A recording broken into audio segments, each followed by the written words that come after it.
নমস্কার বন্ধুরা, তোমরা কি জানো শিবলিঙ্গ শুধু পাথর নয়, এটি এক মহাজাগতিক শক্তির প্রতীক। হাজার বছর ধরে এর ভিতর লুকিয়ে আছে এমন রহস্য যা বিজ্ঞানীরও বোধগম্য নয়।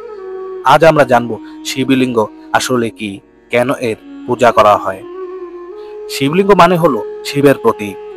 এটি আমাদের মনে করিয়ে দেয় সৃষ্টি, পালন আর সংহার। এই তিনি মহাদেব। এমনকি পুরাণে বলা আছে, যা দেখা যায় না, অনুভব করা যায় না, সেটাই শিবলিঙ্গ। তাহলে শিবলিঙ্গ আসলে মহাদেবের শক্তির প্রতীক, কোনো মূর্তি নয়। শিবলিঙ্গের উপরে গোলাকার অংশ মহাকাশের প্রতীক, মাঝের অংশ পৃথিবীর প্রতীক, আর নিচের অংশ পাতাল লোকের প্রতীক। অর্থাৎ শিবলিঙ্গ হলো ত্রিলোকের প্রতীক। এইভাবে শিবলিঙ্গ আমাদের জানায় মহাদেব সৃষ্টির প্রতিটি স্তরে বিরাজমান। বিজ্ঞানীরা বলেছেন শিবলিঙ্গ হলো কসমিক এনার্জি জেনারেটর। যেখানে শিবলিঙ্গ থাকে সেখানে চারপাশে এক বিশেষ ধরনের শক্তি ছড়িয়ে পড়ে।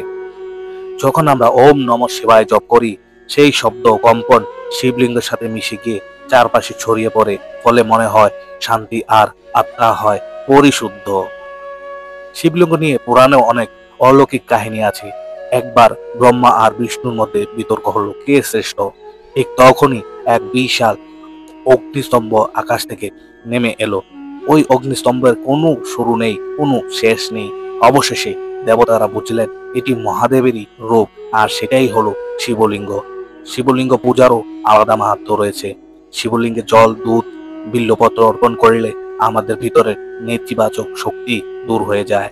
শাস্ত্রে বলা আছে, দুধ দিলে মনের অশান্তি দূর হয়, জল দিলে জীবনে কষ্ট কমে যায়, বিল্লপত্র দিলে মহাদেব সন্তুষ্ট হয়ে ভক্তদের সব ইচ্ছা পূর্ণ করেন।